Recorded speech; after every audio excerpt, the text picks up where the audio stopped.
So let me start from this. Let's talk about the timing. Nigeria is going through one of the worst economic periods. FX is off the charts. There's poverty in the land. In fact, Nigeria is a country under multi-dimensional poverty. I talked about the exchange rates. CBN has raised the rate again. Inflation is at over 40%. And in the midst of all of this hardship and all of these difficulties, there's such a string of demolition where government is demolishing people's houses. Is was this the best time? Yeah, um, actually, I don't think there's a best time, right? I think Yeah.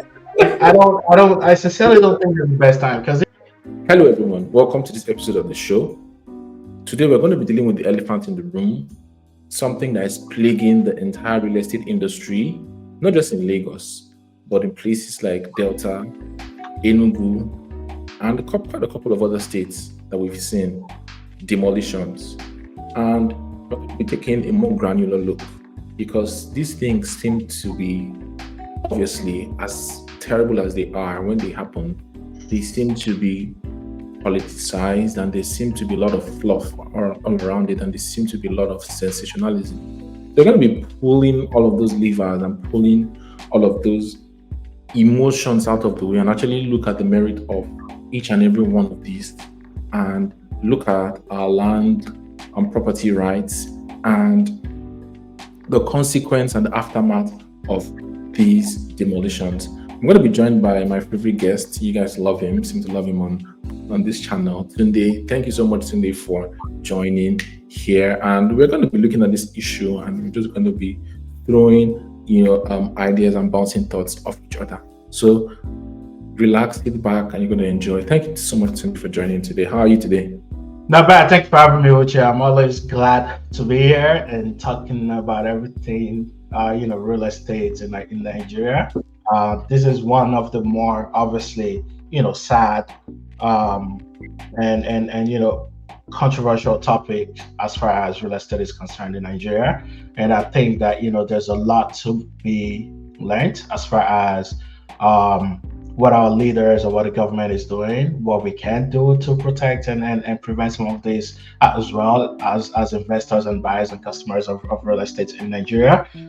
So there's a lot to dive into, as you said, and I'm definitely looking forward to just kind of bouncing ideas and bouncing your thoughts and hearing from you, but also sharing my view and my perspective on everything that's going on. So looking forward to the conversation. Yeah. So let me start from this. Let's talk about the timing. We're going to go into the legality and also the appropriateness of it. But let's talk about the timing. Nigeria is going through one of the worst economic periods. FX is off the charts. There's poverty in the land. In fact, Nigeria is a country under multi-dimensional poverty. I talked about the exchange rates and also the Fed. I'm saying Fed. The central government CBN has raised the rate again. Inflation is at over 40%. And in the midst of all of this hardship and all of these difficulties, there's such a string of demolition where government is demolishing people's houses, for investors that, especially not owner occupied, that maybe it's just an investment property, like the landmarks that got affected. That's not where you stay. But some people, literally, I saw very, very touching videos of Mende where old women, old enough to be my mother, were crying and begging the minister and say, this is where we are living. Let's even start from that. Is was this the best time, or is this the best time, or could the government have actually focused, both local, states, and federal? Could they have focused on more areas on as far as policy and as far as government action goes? Yeah.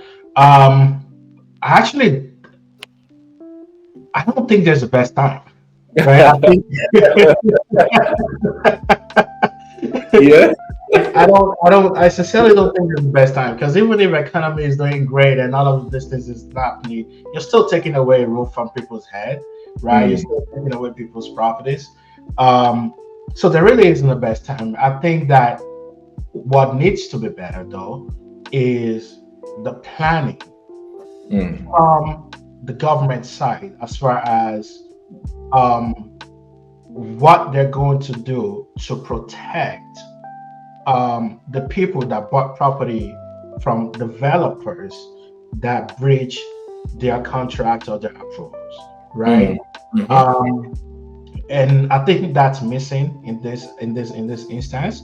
Were there enough heads up that were given to people? Are you just throwing people out on the streets and letting them figure it out on their own? Right. I think these are things from a government standpoint that really threw me off because, while I understand that obviously you want to enforce the law, you want to enforce the agreements that you've had with people as far as, urban planning, zoning, and all of those things are concerned.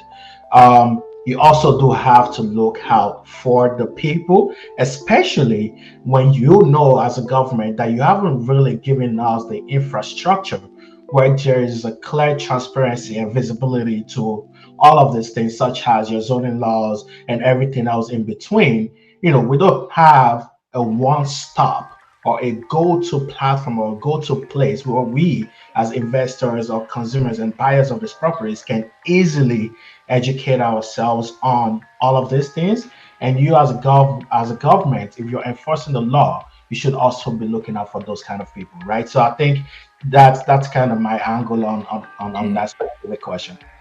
Yeah, you're right. And the key word I got from what you said is easily, because if you had a piece of land, especially like they're gonna be basing more on this on Lagos, you could actually get a surveyor to get the coordinates.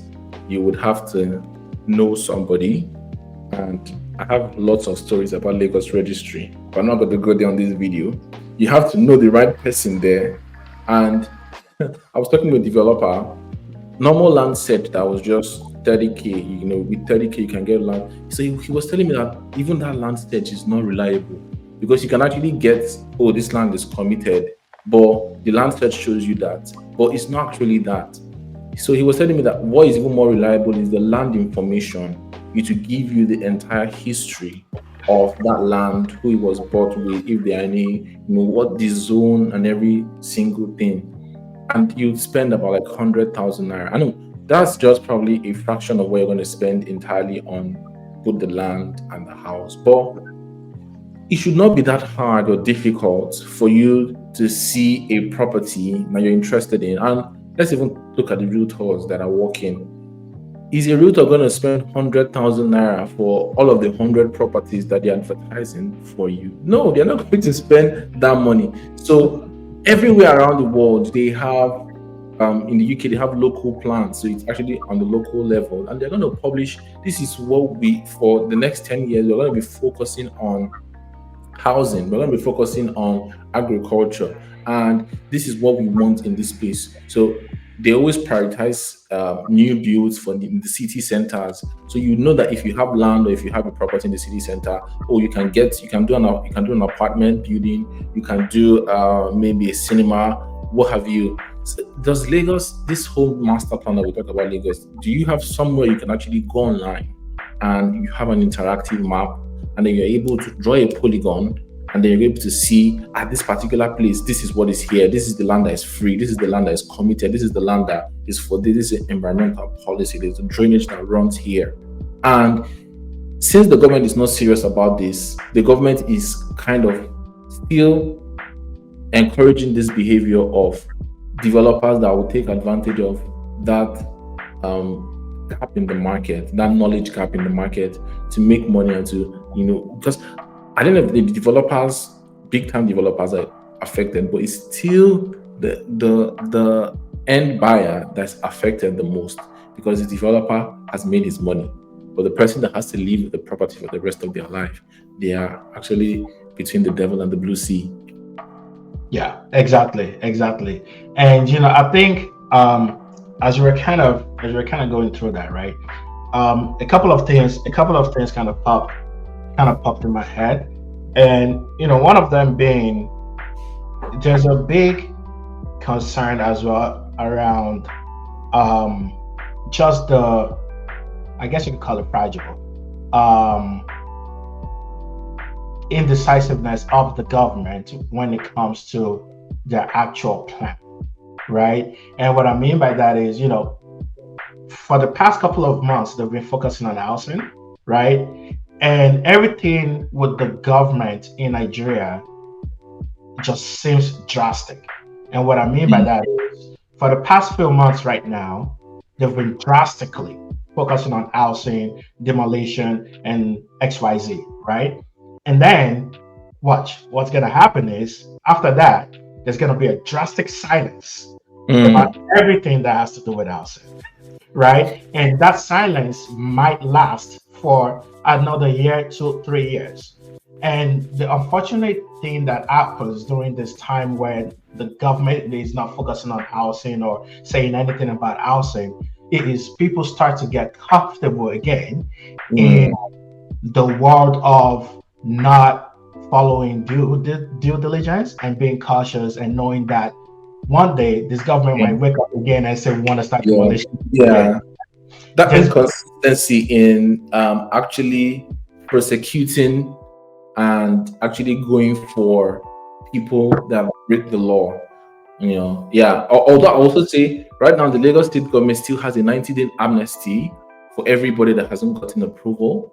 right. So like the drasticality that you talked about is still a problem though, because that's too much power in the hand of I believe that that's too much power in the hand of politicians, because if I make an infraction today, the government goes silent. I mean, they say the Minister of Environment and Planning says that everybody that actually breaks a rule or two, they actually send them notices. For instance, when they said they send them notices 2 years prior and what have you. But in the landmark case, they said they send them like 2 weeks. Told them send them a 2 weeks notice. But anyways, I feel like that's an outlier. But if, let's say, those people go and bribe one or two people in the government and whatever, and like you said, it goes quiet, it goes silent. Mhm. That's a very dangerous tool in the hand of a politician, Right. because even on Twitter, people can literally just go after their political enemies with that. Oh, go and check, go and check our the master plan of the state. This person that we don't like, oh, his land is there, and legally you can actually go after that person. Right. You can actually go and demolish that person's house the next day. So this inconsistency in saying that okay, you've breached the law, or you've committed an infraction, deal with it with a like consistency and a uniformity. Start to deal with every single breach, every single approval. Is not supposed. You should close down that site and maybe publish it in the newspaper, whatever that is required. Because that's also the same thing that happened with a few years ago. I don't know if heard of Femi Force called the Ikoyi collapse, about the Mhm. 15 story. So he was given a approval for 15 stories and he went up to 21. They actually sealed up the site, but he was a government big man, government boy. He actually went and he continued to build, and that collapsed. And thank God he didn't collapse when he did, because if people were living there, Right. 21 stories collapsing. So if there's that uniformity in prosecuting lawbreakers and also publishing this, then you're going to see the fact that you're not waiting years, 2 years. People are starting to get down comfortable. In the UK, for instance, there is a law, the planning law, that says if you build a building, you build a house, you build whatever, and there's a statute of limitation. I think it's now either 3 or 4 years. If after 3 or 4 years, government don't send them any notice, you don't take any legal action against them, you don't go after any, there's nothing, that property would have been considered to be approved. And somebody there are many case law about it and how people were trying to circumvent that system. Right now, they're trying to extend it to 10 years, but it has not yet, been passed in the new bill. So in that case, you see that you're not having people living in a place for 20 years, 10 years, 5 years, 8 years, and just one day, like you said, you just think, oh, what are we going to do next? Oh, let's start focusing on that. That's very problematic. Yeah, I agree. Um, the one question I did want to ask you is just on the topic of, politics and people that's able to make power moves and use their connections and things like that. From everything we've seen, can we confidently say that the government are going after more vulnerable people, like people that can't really help themselves? Or do you think it's being kind of, even though obviously it's destructive, but do you think it's been a little bit of a fair destruction in a sense? Okay, so I'm going to speak about Lagos because Lagos is the one I have more experience with. So, for instance, in Aja, Okun Aja, so that's just for the coastal road, they did shift the alignment, and so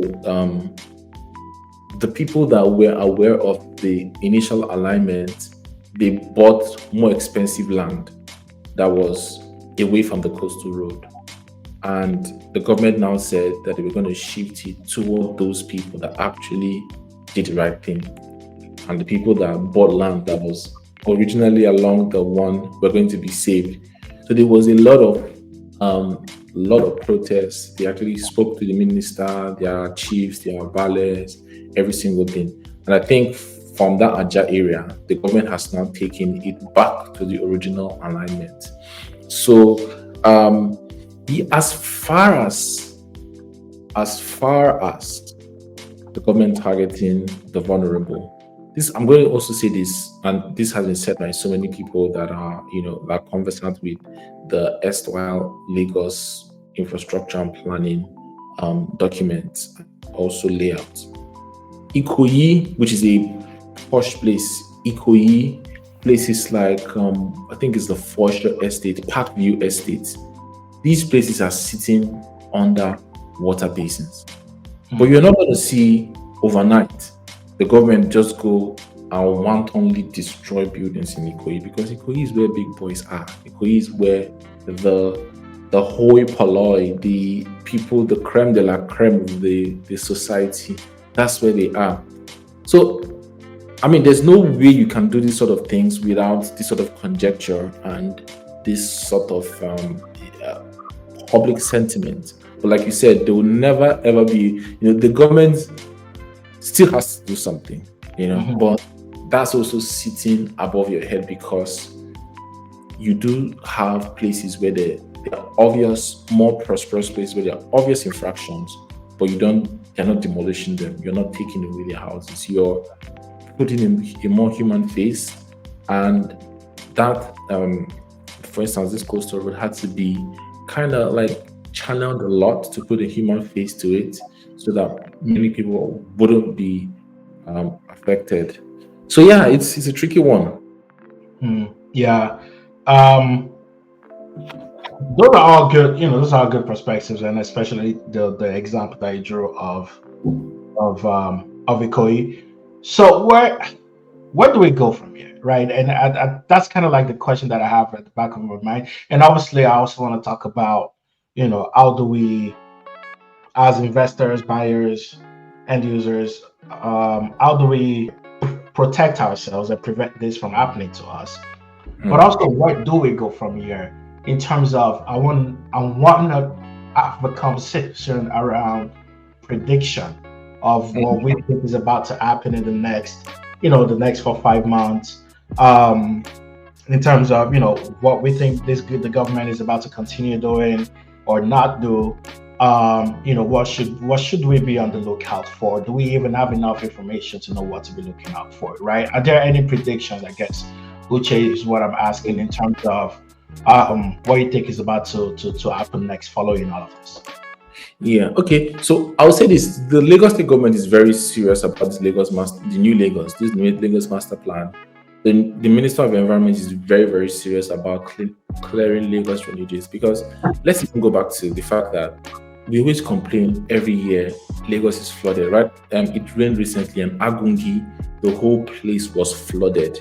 And I had a friend, oh, I have a friend because the person is still my friend that stays at Agungi in the when the sun is out, like in the dry season, Agungi is flooded. There's always stagnant water, and people have built on drainages. So there's, like you said, there's no good time where the government would want to clear drainages that it would be okay. The same people that are complaining, for instance, a developer was attacking Yemi Alade. Yemi Alade had complained about the flooding in Ikoyi. Right. Then when this demolition started, she also was complaining. And why are the government demolishing people's?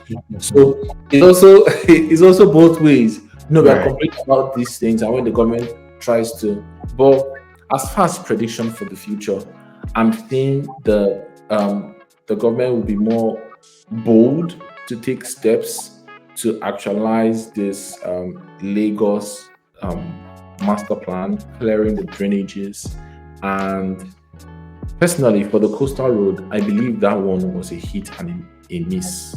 The coastal road is a disaster. The coastal road was not needed at this point in time, and the coastal road is just every single day there's one or two controversies. Recently, they changed an alignment because it was going to go through subsea cables.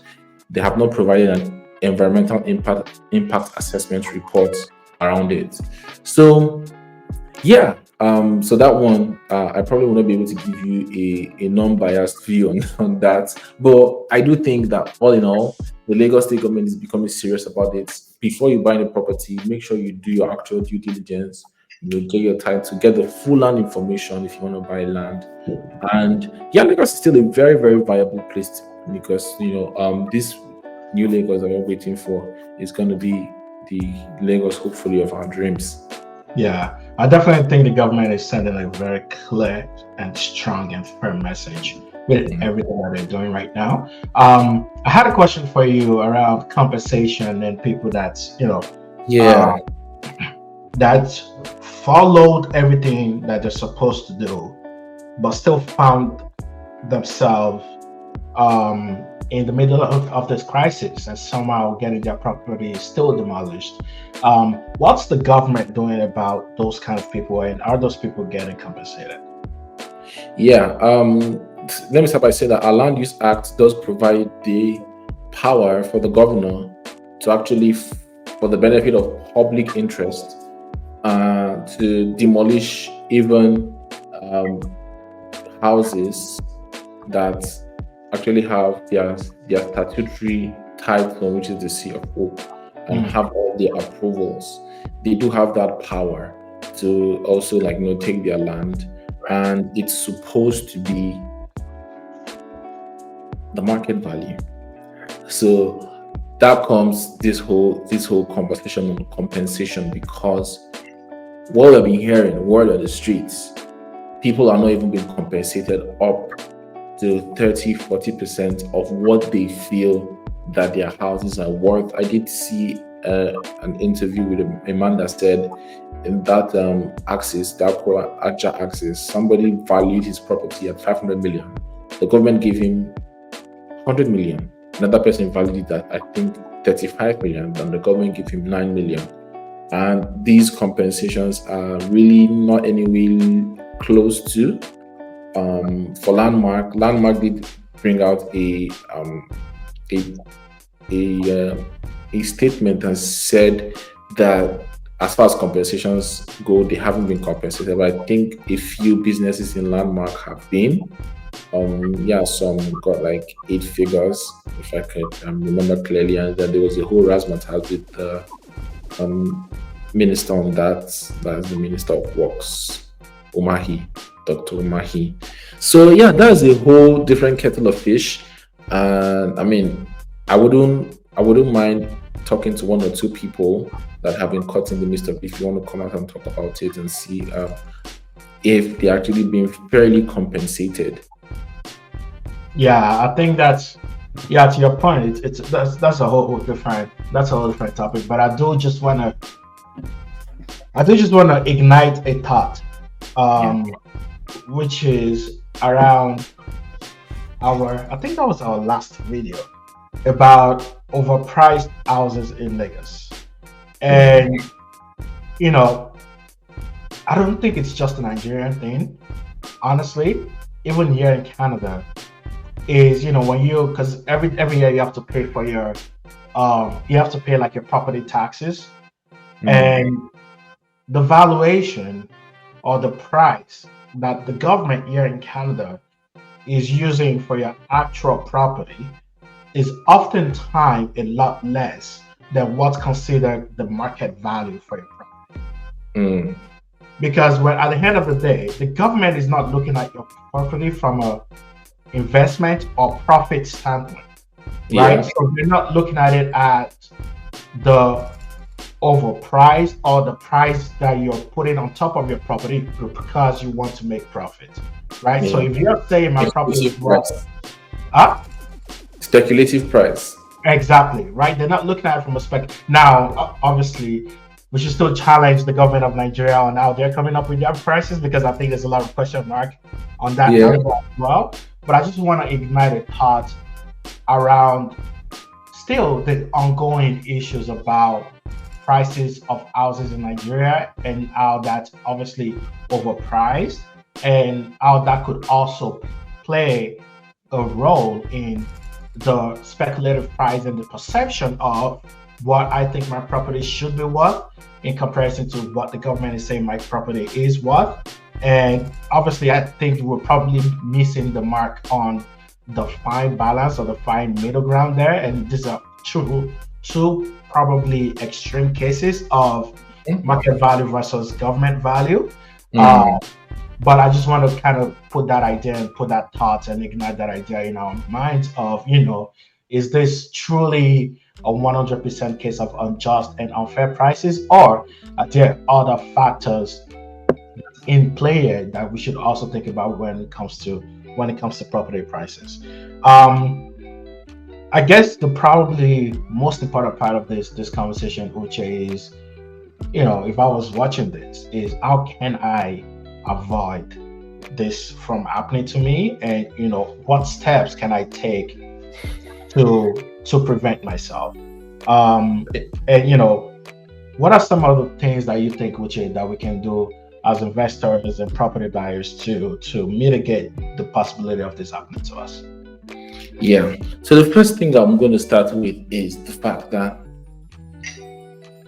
anybody that is a veteran in investing in Nigeria, anybody that has had a couple property, whether it's in any states, any serious states, everybody has, I think everybody has a bad story.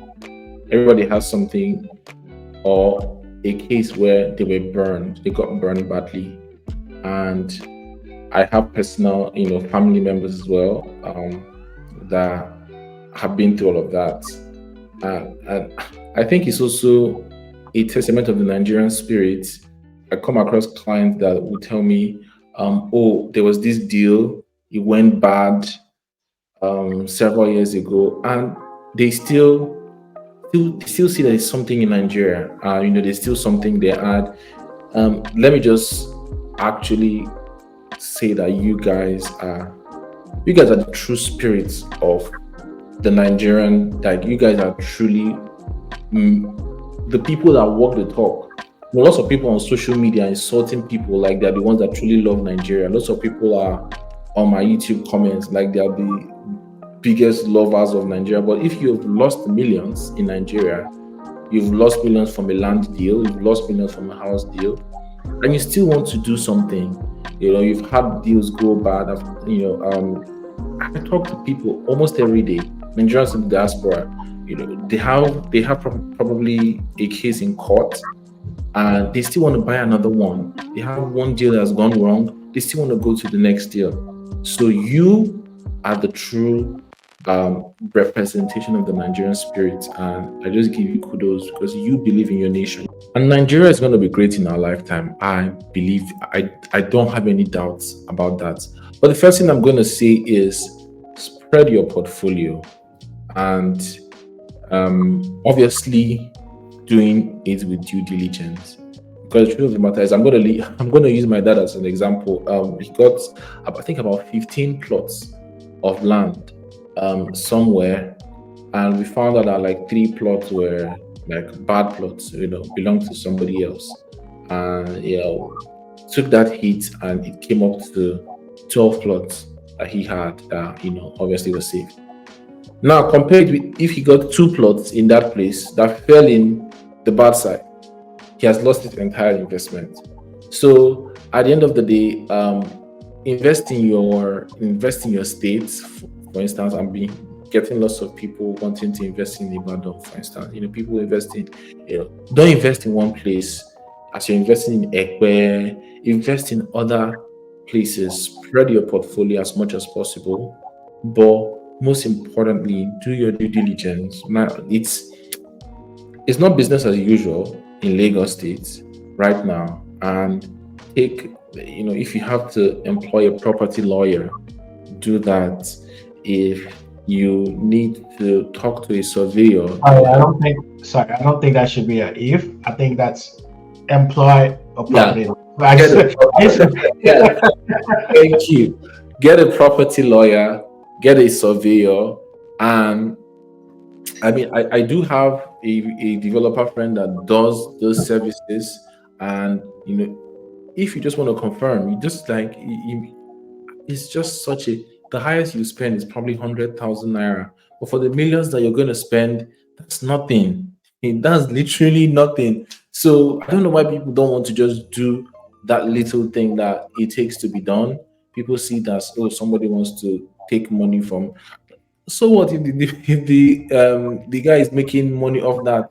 People be sure that this property is a good property, and this property also is a property that will not give you issues now or in the future. And I would just say position for less problematic areas. There are areas that's why you need to work with realtors, local realtors and realtors that have um, uh, specific knowledge about a particular place.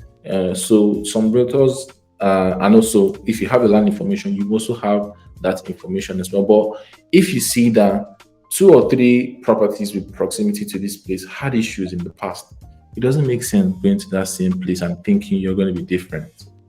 So work with the right realtors, work with the right developers as well that have track record, and developers that have been here in the industry for quite a while. They have delivered tons and tons and tons of stuff that are responsive. Some developers don't even respond to your messages on time, and that's something for stupid customer service. And finally, I'll say work with us. So That sounds personal. you can't go, you can't go wrong. So yeah, so I think that's like my basic advice. Yeah, and you'll be good. You'll be good. Lagos is shaping up to be such an economic high photo place, and there are a lot of deals going on in Lagos. Some people will say they are criminals, but then again, people are doing things in Lagos, and Lagos is the place for the future, and it's home to so many people, especially many diasporas that would live all their lives there and also want to come back somewhere. So yeah, I still do encourage you to invest in Lagos, but do it intelligently, do it wisely, spread your risk, and do your due diligence. Yeah. If I could just add 1 or 2 things to everything that I said, I think that was very well said. I think the one thing that you should also do is study the reasons why the government are saying they're demolishing houses, right? And I think the first step to potentially prevention is awareness, right? And if you are aware of the rationale behind the demolition of houses that the government is providing and that they're giving, don't just take that at surface level. I think you should study it, understand it, so that then when you're looking at the properties that you want to get, and you're working with the right set of people and the right professionals, you're also coming from an educated point of view as well, and you can have healthy dialogue around Yeah. what investment is right for you, right? I think a lot of people who, want to enjoy the lazy investor approach is what I call it.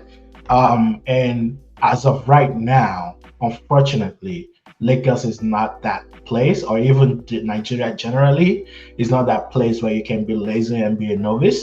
Mm. You need to be in the know as well, and you need to get yourself educated and up to date.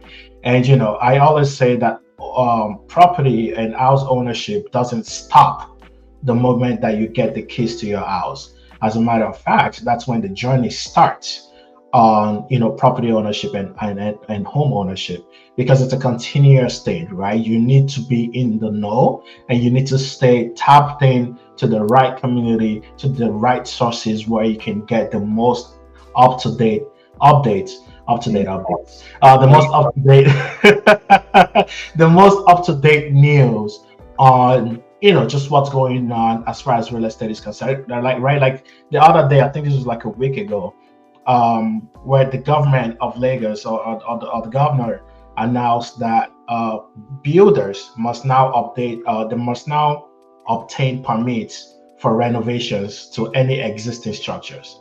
And that's not just for builders, that's for homeowners as well. So literally, if you're doing any renovations at your house that might include like replacing of like floor tiles and little things like that, you literally have to get a permit for that. And again, these are things that people are not aware of or may not be aware of if you're not staying up to date, and you're just kind of leaving everything up to like your property manager and whatever the case may be. You don't want to be that person. So I would also just advise, just stay up to date, and try to follow the right resources to continue to increase your knowledge about everything that's happening in the Nigerian real estate market. Yeah, 100%. Because even knowing what to ask for, yeah, like being intelligible enough to know this is what I'm asking for, this is what I'm requiring from this person. You know even the documents to ask for. You know if you see something in a clause, you know to put a finger there. And just like he said, I'm not also going to put that 100% on the buyers or the people. The government also has a role, because that you mentioned, Naira metrics only reported it. That's the stuff of requiring a permit for renovation. It's actually a Mhm. 2018 law. It's actually in the law. Yeah, it's actually a provision. It's policy already. So this is also back to what we talked about. So you could actually do a renovation, and the government can deem it to be illegal by bringing up an extant law, some like a law that probably people do not know about. And another developer was shining the light on the fact that government actually in the building code, you're supposed to leave a certain amount of setback. And if you see most houses in Lekki, for them to make profit, they can't leave that much setback, and obviously fire issues, ventilation, and what have you. If the government tomorrow actually wants to start to demolish houses in Lekki and Chevron and other spaces, technically they broke the design code, the building code. So these are the problems.